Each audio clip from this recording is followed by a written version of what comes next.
Hai, Assalamualaikum warahmatullahi wabarakatuh. Kami daripada kumpulan 1 daripada kursus, Power Transmission Line dan Distribution Technology, Section 2. So, kami akan membentangkan berkaitan dengan projek presentation kami iaitu Insulator, Technology.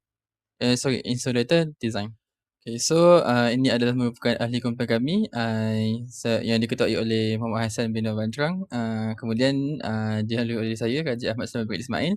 Kemudian kita ada, ahli kumpulan lain iaitu Muhammad Haziq bin Oman dan juga Razi Rafiuddin bin Jazfri. So, untuk table of content yang kita ada dalam, presentation ni, so kita ada background of project, kita ada, problem statement, objective, technical summary, methodology, analysis and juga discussion conclusion. So, kita akan go through dengan background project. Okay, seterusnya kita akan pergi kepada introduction of the project, project design lah. Okay, so dekat sini kita akan tengok apa itu insulator ataupun apa itu penebat. Penebat ni akan memainkan peranan yang penting lah dalam kita punya sistem penghantaran kuasa, yang mana dia memainkan dua peranan penting dalam sistem penghantaran overhead, yang mana mereka secara langsung, secara tak langsung, akan menghasilkan elektrik dengan konduktor hidup daripada struktur yang dikebumikan lah, iaitu dia akan menghasilkan antara satu tower yang tinggi dan juga tiang dan juga konduktor. So, dia akan satu insulator tu dia akan memegang konduktor yang mengalirkan kuasa, elektrik. Okay, so yang mana secara mekanikalnya dia menyokong berat fizikal dan juga ketegangan konduktor di bawah keadaan persekitaran dan juga operasi yang berbeza-beza. Yang mana kat situ dia akan, macam saya kata tadi, dia akan pegang kabel-kabel konduktor daripada satu tempat ke di satu menara lah kan. Sebabnya kita tak boleh nak gantungkan konduktor pada tower terus secara direct, sebab nanti akan berlaku lintah pintas yang mana arus akan mengalir daripada konduktor kepada tower dan akan dikebumikan. So, kita tak nak benda tu berlaku, so kita akan menggunakan penebat lah untuk memastikan tiada pengaliran arus daripada konduktor kepada tower. Okay, sebab tu kita kena guna insulator. Okay, prestasi penebat mesti mengambil kira kekuatan dieletrik, integriti mekanikal, rintangan luluhan,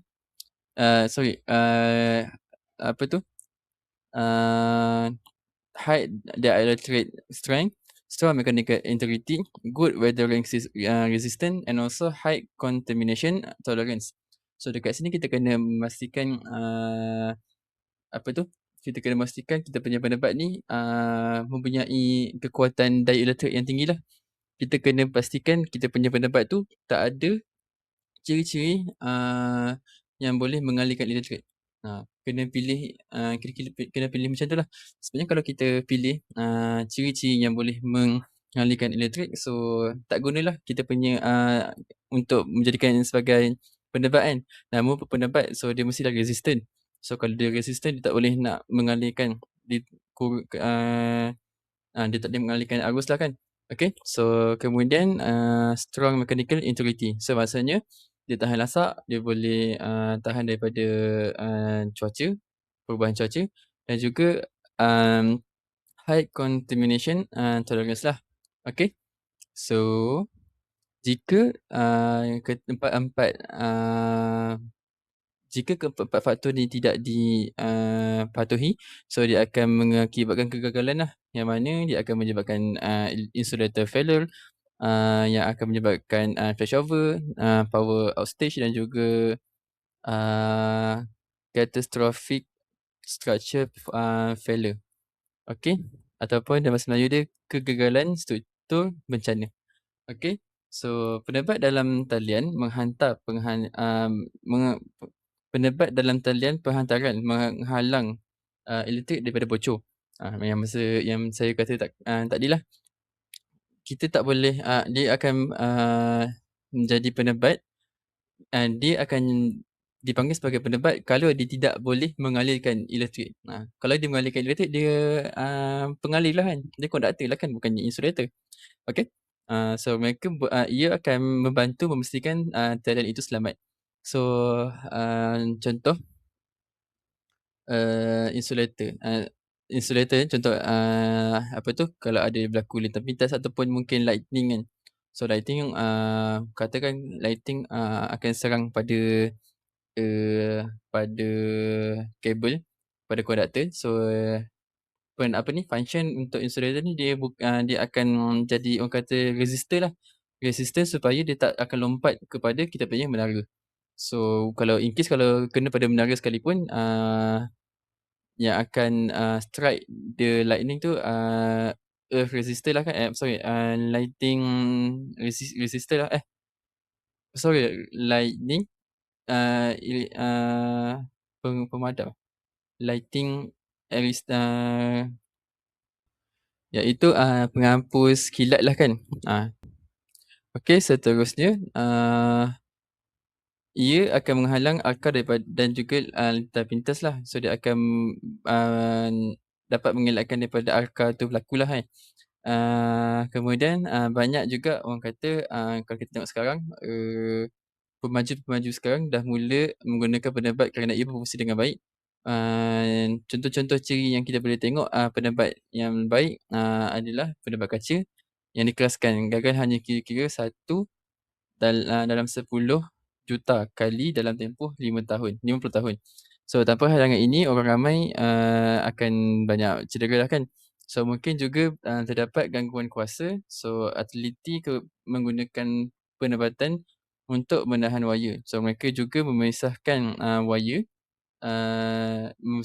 supaya dapat memastikan elektrik bergerak dengan lebih selamat dan juga, lebih baik lah. Okey, seterusnya kita akan pergi kepada, problem statement. So, untuk overhead transmission line insulator ni, dia adalah merupakan salah satu komponen yang penting, dalam yang menyediakan kedua-dua, penebat elektrik, dan sokongan mekanikal antara konduktor yang menghantarkan tenaga dan juga, menara yang dikebumikan. So, dalam persekitaran industri yang tercemar, penebat terdedah kepada bahan-bahan yang cemar, kelembapan dan juga variasi suhu yang yang boleh mengurangkan prestasi dielectricnya dengan ketara dan meningkatkan lagi risiko kebocoran, flashover dan juga, kegagalan, mekanikal. So, uh, so, uh, inadequate, clippage distance and poor materials, selection, may lead to system outage, equipment damage and also increase the maintenance cost. So therefore, optimized, 33 kilovolt suspension, type insulator design is required to ensure, reliable, electrical performance, sufficient mechanical strength and also long time durability under environmental conditions. Okay, so kat sini kita boleh tengok, antara objektif kita nak develop, insulator design ni adalah untuk, design conception, 33 kilovolt, suspension type insulator, dan to analyze, the electrical and mechanical performance using FEA and also, to evaluate the effect of the environmental condition. So, semua objektif ni adalah untuk dicapai matlamat ataupun kita nak cuba selesaikan masalah yang berlaku dalam problem statement. Okey, seterusnya kita akan tengok kepada skop pada, insulator design ni lah, pada projek ni.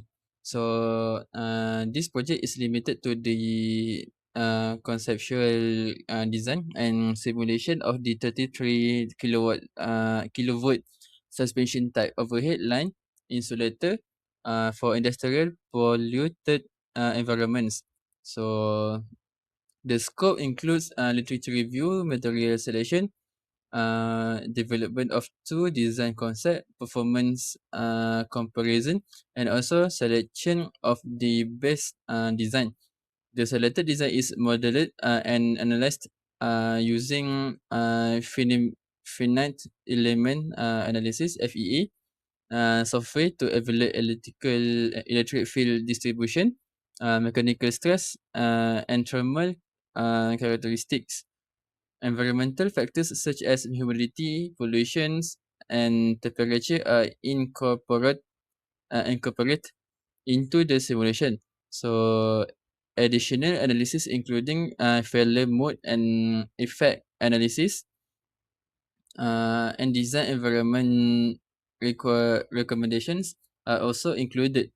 The project is restricted to virtual simulation and does not involve fabrication or laboratory testing.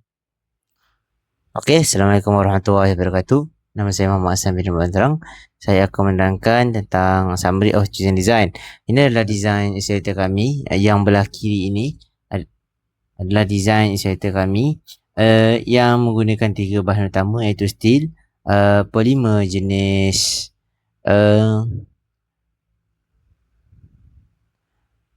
polimer jenis silicon rubber dengan kokot jenis fiberglass reinforced polymer.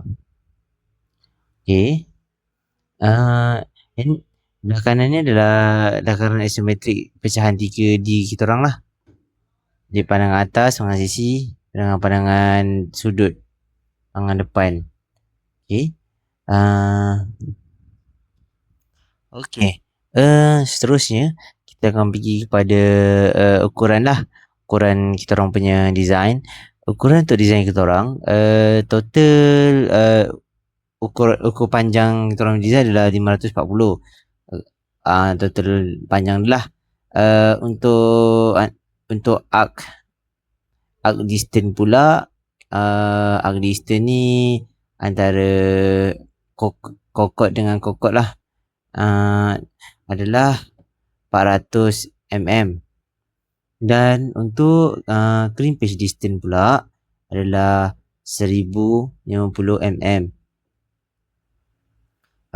Untuk diameter untuk yang design kita orang ni, kita orang ada dua jenis apa nama ni? Piring lah. Satu yang panjang dengan yang pendek. Jarak antara piring adalah 40 lah. So kalau yang panjang, jarak antara yang panjang dengan yang panjang 80, yang pendek dengan yang panjang 40. So yang pendek dengan pendek pun jadi 80 lah. Diameter untuk yang piring panjang adalah 103 mm. Piring kecil adalah 73 mm. Total piring yang panjang ada 5, yang pendek ada 4. Okey. Dengan kita orang punya apa nama ni? End fitting kita orang adalah jenis ball. Saya jenis ball 16M lah. M16 dia punya tu. Okay, yang belah kanan ni adalah kita orang punya design kokot kita lah. Kokot kita. Okey, seterusnya ni adalah belah kiri ni pula adalah design kita orang punya sheet. Kita orang punya sheet. Sheet ni lapisan luar lah. Kokot lapisan tengah dia tu. Sheet ni lapisan luar dia.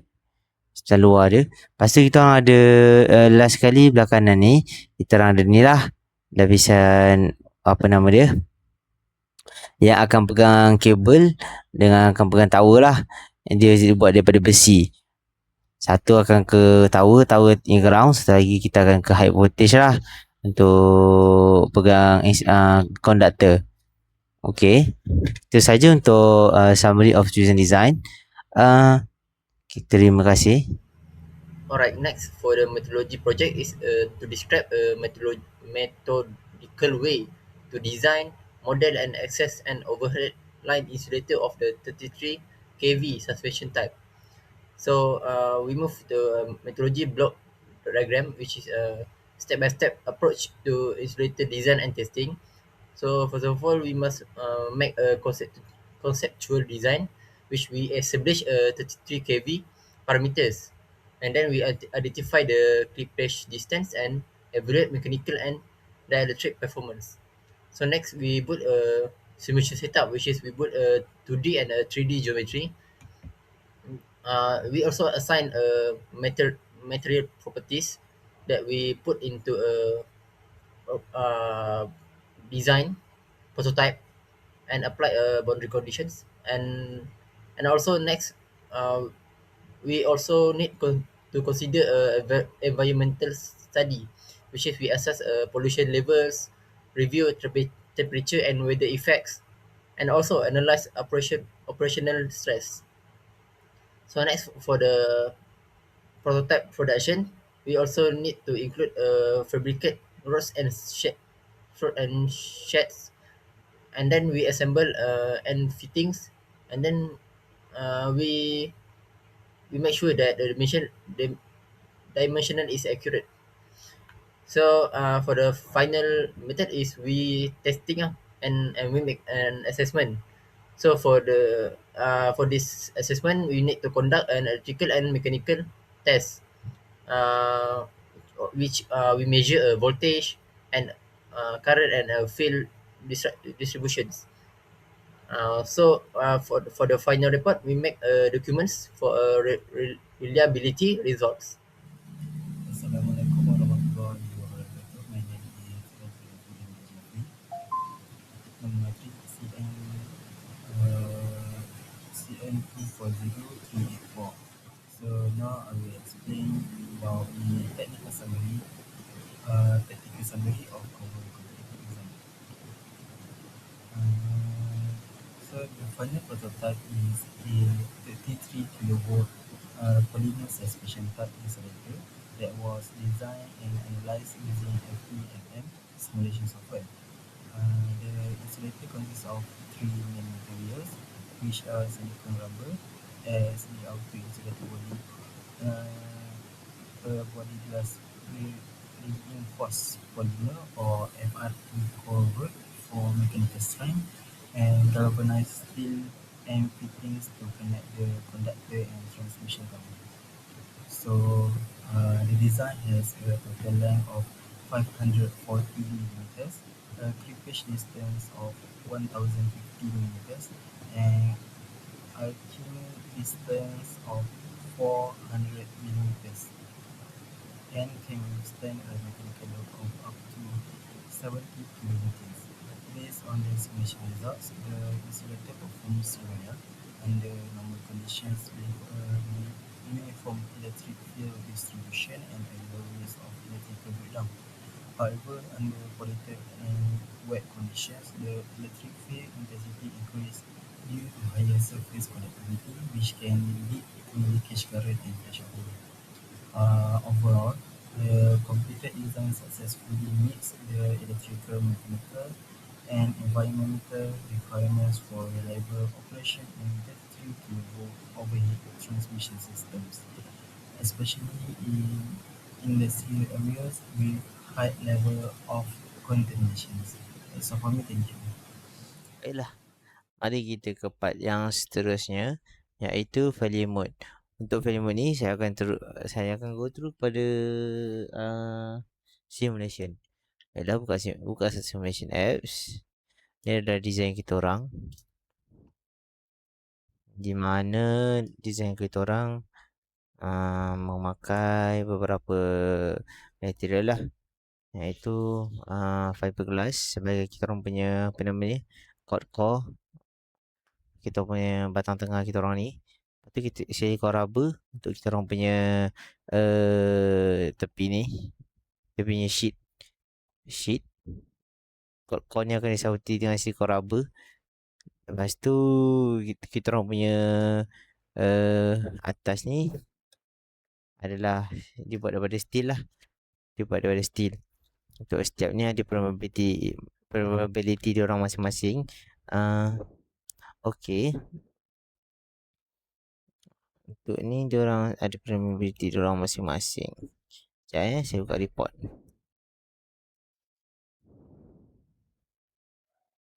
Tak ingat. Okey. untuk fiberglass relative permeability dia adalah 4.5. Silicon rubber relative permeability dia adalah 3.5. Steel relative permeability dia adalah 7.85. Satu ni digunakan untuk ni lah, untuk boundary bahagian luar dia. Sebabnya kebiasaannya kita punya insulator memang akan ada dalam ni lah, dalam udara. So mari kita simulate.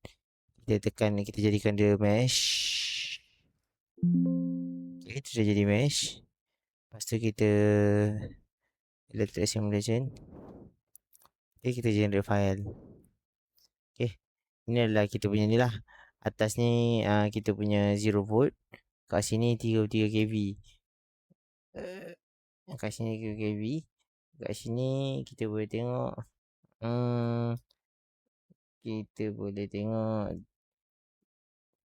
graph. Kita cuba generate graph. Sebelum tu kita kena buat ni dulu.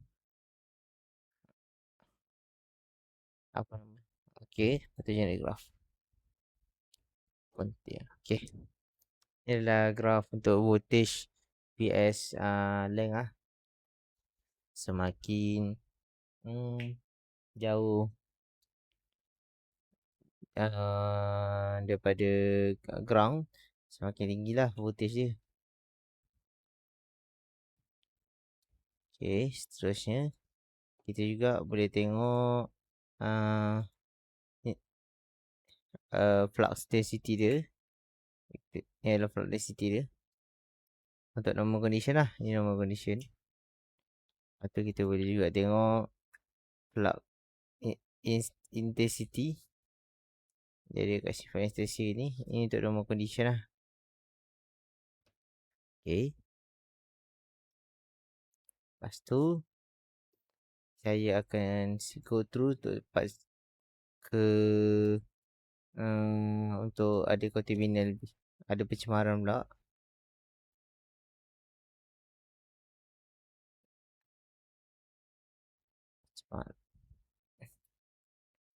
Okay, buka file. Okay, yang ni untuk pencemaran lah. Kalau kita zoom,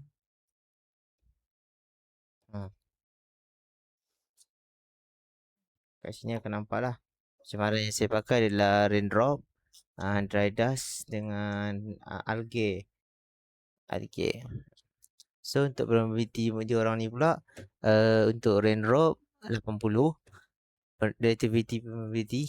Untuk algae 65, dry dust 5.5. So kita buat mesh. Okay, kita generate file dia.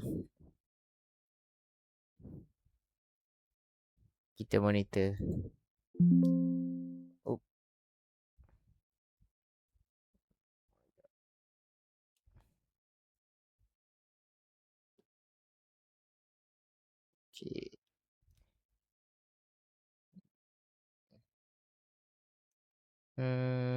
Sekejap. Ada sesuatu yang akan check. Sekejap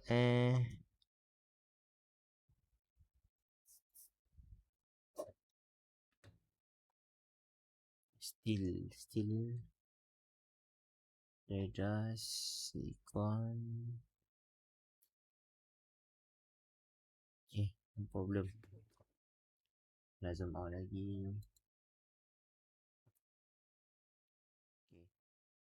Okay, kita go through seterusnya. Kita pergi tengok balik ke dia punya ni. Ni adalah dah tak silapnya voltage. Nampak kat sini lah voltage. Ni daripada apa ni, 0 volt ke ping ni 33 kV lah. Rasa kita kena buat satu kontur, garisan kontur daripada sini ke sini. Baik. Okay, kita generate lah dia punya length. Ni adalah dia berubah sikit lah, lain daripada tadi. Yang ni semakin jauh daripada ground, semakin tinggi voltage lah. Yang ni untuk kita punya conductor, yang ni kita punya ground lah, tower ataupun tower lah.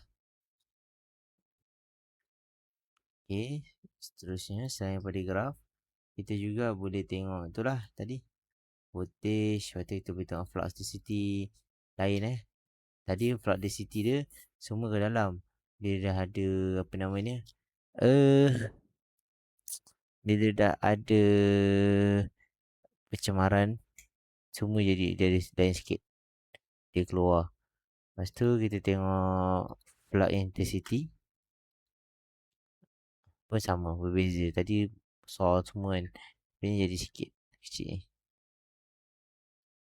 Kalau kat sini makin kecil ni flux intensity dia kat sini lah, hijau sini. Okay, itu saja untuk simulation. Kita akan nampak seterusnya. Alright, next is a safety risk assessment is to ensure a safe high voltage testing of the insulator prototype in the lab. So this hazard is reviewed if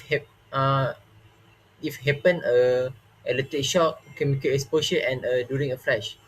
So this risk were calculated using a formula R equal to P multiplied by S and classified as a low class, medium class, and a high class. So this current control include personal protective equipment such as warning signs, remote operation with additional measures recommended to further minimize risk.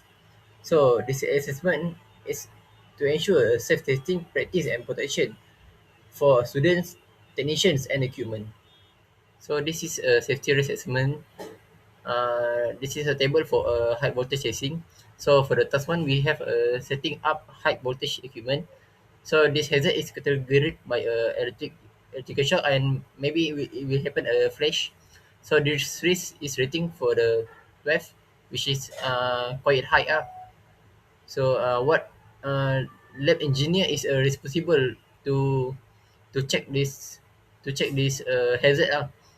Maybe he will lab engineer will need to double check a wiring and regular maintenance if equipment is not properly working.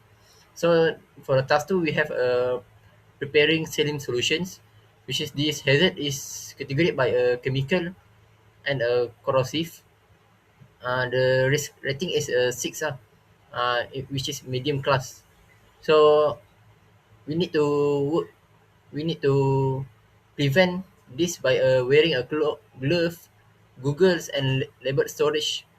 So this responsible person, it was a student operator, which they regularly check the materials and ingredients that are toxic and chemical. So task 3, we have simulating dust exposures, which is this hazard is categorized by a chemical and economic dust insulation. So this risk also a medium, which is we put into a egg. So for the safeguard, we have a nine we have a mask or enclosed chamber. So the responsible person was a technician. Okay, next we also have observation and recording. So this hazard is categorized by a physical flash or also a noise. So this risk is not a high or medium, so we put into the low because this is a low risk task. So what safeguard that we use is to remote monitoring, or we put a ear protection. So the responsible person is a supervisor. So next for the high voltage test run, uh, is the hazard category is electrical flashover or art blast. So this risk is quite high, so we put into 20. 20 is also almost a max max risk. So this safeguards we have to put a HV cage, interlocks, or wearing a PPE. So the responsible person is a test supervisor that they need to make actions like restrict access or emergency shutdown if anything happen.